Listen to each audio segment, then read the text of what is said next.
Tenga muy buenas tardes, licenciado Milton. Mi Buenas nombre es tardes, Tirsa Rosa, estudiante de primer año de Ciencias Jurídicas. mucho gusto. Es un placer tener la oportunidad de entrevistarle y explorar sus conocimientos y experiencias en lo que es el tema de los derechos reales. Gracias. Tu experiencia y perspectivas son sumamente valiosas y estamos emocionados de poder compartir sus ideas con nuestra audiencia. Durante esta entrevista nos gustaría sumergirnos en los aspectos claves de los derechos reales, explorando sus ideas, opiniones y consejos sobre el tema. Valoramos su experiencia y esperamos aprender de su perspectiva única. Gracias nuevamente por aceptar ser parte de esta entrevista. Mucho gusto, señorita Tirsa. Es para mí un placer poderle colaborar en esta actividad y estoy para resolver las dudas o las preguntas que usted tenga acerca de este tema que son los derechos reales.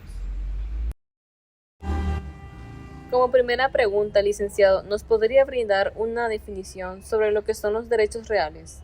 ¿Y cuál es su importancia en el ámbito jurídico? Claro, señorita Tirsa.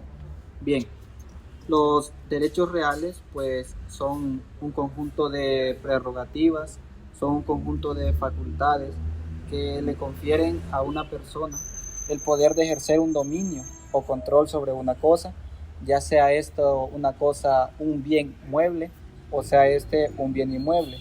Pues estos derechos se caracterizan por ser absolutos, ser oponibles frente a terceros o ser perpetuos, es decir, que estos se mantienen válidos y vigentes mientras no exista una causa legal que los extinga o que diga lo contrario. Y la importancia, tocando el segundo punto que usted me mencionaba, la importancia de los derechos reales en el ámbito jurídico radica en su función de garantizar la seguridad jurídica y la protección de los intereses patrimoniales de las personas. Estos derechos otorgan a su titular el poder de utilizar, gozar y disponer del bien mueble o inmueble de una manera exclusiva y directa, lo que implica un control total y efectivo sobre la misma. Además, este derecho confiere a su titular, a su dueño, la facultad de ejercer acciones legales para defender y para hacer valer el derecho ante eventuales interferencias o violaciones. Licenciado, ¿me podría explicar cuál es la diferencia entre los derechos reales y otros tipos de derechos? Muy bien. Bien, la diferencia fundamental entre los derechos reales y otro tipo de derechos, como por ejemplo los derechos personales o por ejemplo los derechos de crédito que una persona tiene, radica en su objeto. Pues mientras que los derechos personales establecen obligaciones entre personas, los derechos reales es al contrario, establecen una relación directa y exclusiva entre una persona y una cosa. En los derechos personales, por ejemplo, una persona llamada acreedor tiene el derecho de exigir a otra persona llamada deudor el cumplimiento de una obligación específica, como el pago, por ejemplo, de una deuda o, por ejemplo, la prestación de un servicio. Pues estos derechos son relativos, es decir, que solo afectan a las partes involucradas en la relación obligacional que se ha adquirido. Además, los derechos reales son oponibles frente a terceros, lo que significa que su dueño, su propietario, su titular pueden hacer valer su derecho contra cualquier persona que pretenda interferir con el ejercicio de ese derecho. Por ejemplo, si alguien intenta tomar posesión de una propiedad ajena, de una propiedad que no le corresponde, el dueño o propietario puede hacer valer su derecho de propiedad contra esa persona que intenta usurpar lo que no le pertenece. Licenciado, ¿me podría mencionar los tipos de derechos reales más comunes que existen y me puede brindar algunos ejemplos sobre ellos? Claro. El primero sería el derecho de propiedad, que este es el derecho real por excelencia y por ende es el más conocido. Y este abarca la propiedad absoluta sobre un bien. Algunos ejemplos sobre esto sería, por ejemplo, el ser propietario de una casa o un apartamento, el tener un terreno o un terreno agrícola, o también el ser dueño de un vehículo, ya sea automóvil o motocicleta. En segundo lugar, tenemos el derecho real de la servidumbre, que es un derecho que otorga cierto privilegio o cierta restricción sobre un terreno en beneficio de otro terreno. Un ejemplo sobre este sería, por ejemplo, el derecho de paso, donde un propietario tiene el derecho de atravesar el terreno de otro para poder accesar a su propia propiedad. Y como tercero sería el de la hipoteca, que este es un derecho real que garantiza el pago de una deuda mediante la colocación de un bien inmueble como garantía. Algunos ejemplos sobre este serían la hipoteca residencial, donde un propietario de vivienda utiliza su casa como garantía para poder obtener un préstamo, o también puede ser la hipoteca comercial, donde un propietario de un negocio utiliza un edificio comercial como garantía para poder obtener un financiamiento. Licenciado, ¿me podría brindar algunas características de los derechos reales? Ok, bueno, en el caso del derecho de propiedad, algunas características distintivas son que es exclusivo.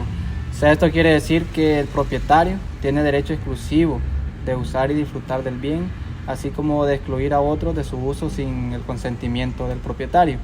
También este es perpetuo, quiere decir que el derecho de propiedad es duradero y puede transmitirse a través de las generaciones, a menos que el propietario disponga lo contrario.